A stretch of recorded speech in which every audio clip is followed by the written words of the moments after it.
Bonjour, nous sommes ici dans la 5e circonscription du Finistère et nous sommes avec Marcel Bérou qui se présente aux élections législatives et qui va nous dire pourquoi, qui va se présenter. Oui, bonjour. Alors, je me présente, Marcel Bérou, donc j'ai 61 ans. Je suis né à Plounévez-le-Christ, au nord-ouest de cette circonscription.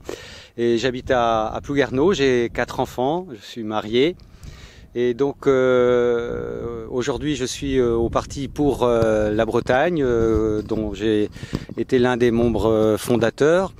J'ai eu un parcours auparavant associatif très dense, essentiellement au niveau de la présidence d'associations, également avec participation à Vrobagand. J'ai été également président de l'AEP Diwan, président fondateur de Tiernaut Gouisseni, au niveau du collège Diwan. J'ai également co-organisé pas mal de fêtes, dont les Jeux d'Europe et Roiriou en Dude, qui sont des fêtes à la fois culturelles et sportives, et bien sûr aussi au niveau de la Redadec.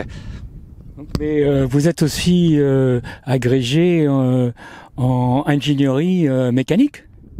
Oui, c'est ça. Oui, je suis professeur de chaire supérieure, en classe préparatoire aux grandes écoles à Brest. On a ouvert ça dans les années 90, et j'y suis depuis au niveau de l'enseignement.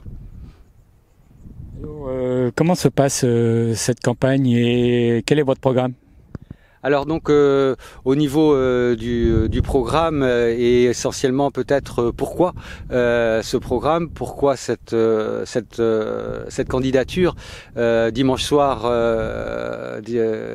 évidemment, Monsieur Macron a fait un déni de démocratie. Il a donc décidé de dissoudre l'Assemblée, ce qui nous a semblé tout de suite pour nous inacceptable, d'autant plus les délais qu'il nous donnait étaient impossibles à tenir, si ce n'est pour les grands partis parisiens. On s'est réunis, on a discuté. Au niveau de l'offre, on savait qu'il n'y aurait que des offres de partis nationaux au niveau centralisé. Ça s'est vérifié. On a bien vu que les partis nationaux désignaient leurs candidats avant même d'élaborer un programme. Ça a étonné tout le monde, ça a étonné même les membres des autres partis politiques ici en Bretagne, mais on sait qu'en France, c'est comme ça que ça se passe. Alors l'offre sans avoir une offre au niveau régionaliste, c'est quelque chose qu'on ne pouvait pas tolérer, c'était quelque chose qui n'était plus démocratique au niveau de l'offre. C'était nier toute la Bretagne, c'était nier ce que nous sommes, c'était nier nos associations, c'était nier tout le travail que l'on fait pour les langues, pour la culture, pour notre patrimoine. Et donc il était impératif, même si la plupart d'entre nous sommes des gens qui sont au travail, il fallait réagir absolument le plus rapidement possible. Alors justement, par rapport à ça, il faut toujours fixer un objectif. Cet objectif-là, qui est de l'autonomie de la Bretagne, il est à terme quelque chose qui est souhaitable, à l'instar de ce qui se fait de manière très démocratique, par exemple au Royaume-Uni, où on laisse les Écossais voter s'ils veulent ou pas s'émanciper totalement du Royaume-Uni. Bien sûr, il y a des pas à faire. Il y a beaucoup de travail de pédagogie qui est à initier, puisque forcément cet objectif-là ne peut arriver que dans le cadre d'une gouvernance qui serait complètement différente, qui serait donc de cette décentralisation des pouvoirs, qui pour l'instant, on sait très bien, et avec l'offre actuelle, est totalement inenvisageable. Donc être d'abord dans ce premier pas là de proposer la décentralisation, d'être en harmonie avec des fonctionnements de tous les pays, pour ainsi dire, qui nous sont voisins, que ce soit l'Espagne ou l'Italie ou l'Allemagne, à savoir donc les compétences d'abord qui doivent être et les moyens qui doivent être transférés aux régions. C'est le gage aussi d'une démocratie très harmonieuse, puisque on sait qu'ici la plupart des gens se sentent frustrés dans la mesure où le pouvoir parisien n'a fait que se centraliser, alors qu'ils ont promis toujours les uns et les autres la décentralisation. En fait, fait, on peut même demander aux élus locaux, ils se sentent frustrés puisque on leur enlève au fur et à mesure des moyens, on leur enlève au fur et à mesure des pouvoirs. Ils n'ont plus pouvoir même au niveau de l'impôt. Et donc, c'est quelque chose qui est absolument inadmissible. Quant à ce qui est proposé au niveau de l'offre, il faut bien voir que tout ce qui est proposé aujourd'hui, ce n'est que du centralisme et du centralisme. Et parlons des extrêmes, hein, que ce soit de l'extrême gauche, la gauche qui s'est mise avec l'extrême gauche, c'est inattendu et incompréhensible en réalité. Et l'extrême droite vont aller jusqu'à nier même, je pense, notre existence. Si vous êtes élu, vous allez rejoindre le groupe de Paul Molac ? Oui, alors Paul Molac, je crois, est un député exemplaire à ce titre-là.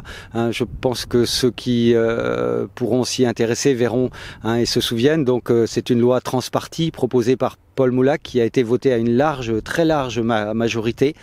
Et qui a... Sauf LCI. Alors, j'y viens. C'est donc à une très large majorité, transpartie. Donc, mais la confiscation de l'application de la loi a été faite de manière insidieuse, hein, évidemment, et contre toute démocratie moderne et responsable qui aurait dû mettre en œuvre le décret, surtout à une loi aussi largement majorité. Alors à voter à une aussi grande majorité. Cela dit, il faut quand même se rendre compte que tous les ténors parisiens de quelque parti que ce soit n'ont pas voté pour cette loi-là, soit, comme on dit dans le jargon, étaient absents, c'est-à-dire qu'ils devaient avoir piscine ce jour-là. Et particulièrement, je crois, il faut aussi se rendre compte tous les extrêmes. Alors bien sûr, la composante de l'Assemblée était différente de celle que l'on a actuellement, mais les extrêmes, c'est-à-dire LFI, c'est-à-dire PC, consulter les résultats et surtout tous les leaders, que ce soit Fabien Roussel ou Marie-Georges Buffet, absents ou contre, que ce soit Mélenchon évidemment, Quaternens, etc. Quand on sait comment ils fonctionnent, évidemment il y a une grande crainte. Quant à ceux du RN, ils n'étaient même pas là, ça les intéresse pas, c'est-à-dire que sans doute quand ils seront au pouvoir, la Bretagne sera en très très grande difficulté par rapport à son patrimoine, ses langues, sa culture. Voilà. Oui, bien sûr. Alors les points sont assez faciles à décliner, mais c'est vrai qu'il y a quelque chose qui nous tient beaucoup à cœur. Je suis moi bretonnant de naissance, je n'ai pas mérite à parler breton, mais par contre j'admire ceux qui se sentent dans leur bretonitude que le pays nous offre, que le pays nous donne et gratuitement et pouvoir le partager après. Et je crois que c'est vrai pour tous ceux qui peuvent écouter un petit peu le pays, les personnes et l'environnement qui fait notre Bretagne. Et c'est assez aussi merveilleux de voir, et je les admire, ceux qui vont en plus se dire mais si j'avais aussi la langue du pays, car c'est le pays qui a fait la langue, contrairement à ce que certains prétentieux croient. Le pays fait les langues depuis toujours. Les études le prouvent, que ce soit à Tahiti ou que ce soit dans le Nord, le nombre de consonnes et le nombre de voyelles est différent, la manière de parler est différente. N'ayons pas la prétention de croire que l'humain a créé son environnement. L'environnement a permis à l'humain de profiter des bienfaits de la nature et de tout ce qui lui était proposé et dont il pouvait profiter. Et soyons humbles par rapport à ça. Évidemment, pour la langue bretonne, qu'elle soit officielle, c'est toujours dans le cadre des transferts de compétences. Ça peut permettre à la région, dans la mesure où il y a un transfert de moyens et de compétences, de pouvoir proposer à toutes les familles qui le souhaitent, de pouvoir, pour leurs enfants, avoir un parcours bilingue breton-français, ce qui n'empêche pas d'apprendre d'autres langues. Au contraire, on voit bien que toutes les personnes qui sont bilingues connaissent après beaucoup de langues. Ils ont aussi une grande ouverture d'esprit, ils connaissent leur histoire. Il est très important de connaître son histoire, sa géographie. Bretagne, Pem var Pem, 5 sur 5, c'est une évidence. Les gens de Nantes se sentent bretons. Il y a eu une pétition de plus de 125 000 personnes qui a été niée totalement par le pouvoir central et qui essaie également d'être niée même par la région des Pays de Loire. C'est-à-dire qu'on n'offre même pas aux gens le droit de pouvoir choisir à quelle région ils veulent appartenir. C'est encore une France donc qui est antidémocratique à ce niveau-là. Et ce n'est pas digne d'un grand pays en réalité. Je pense aussi pour certains du centre gauche par exemple qui ont un petit peu peur et qui ont pourtant une grande sensibilité au niveau de notre façon de proposer le programme en déclinant la décentralisation et qui risquent peut-être de voter un petit peu par dépit et par peur surtout, qu'en réalité il n'y a aucun risque ici que le Rassemblement national ne passe dans cette circonscription. C'est évident. Et donc c'est des gens modérés comme nous, je pense, mais défendant les valeurs de notre bretonitude. Donc à l'instar de Paul Moulac, c'est proposer des lois de décentralisation pour aboutir à une vraie déconcentration de pouvoir.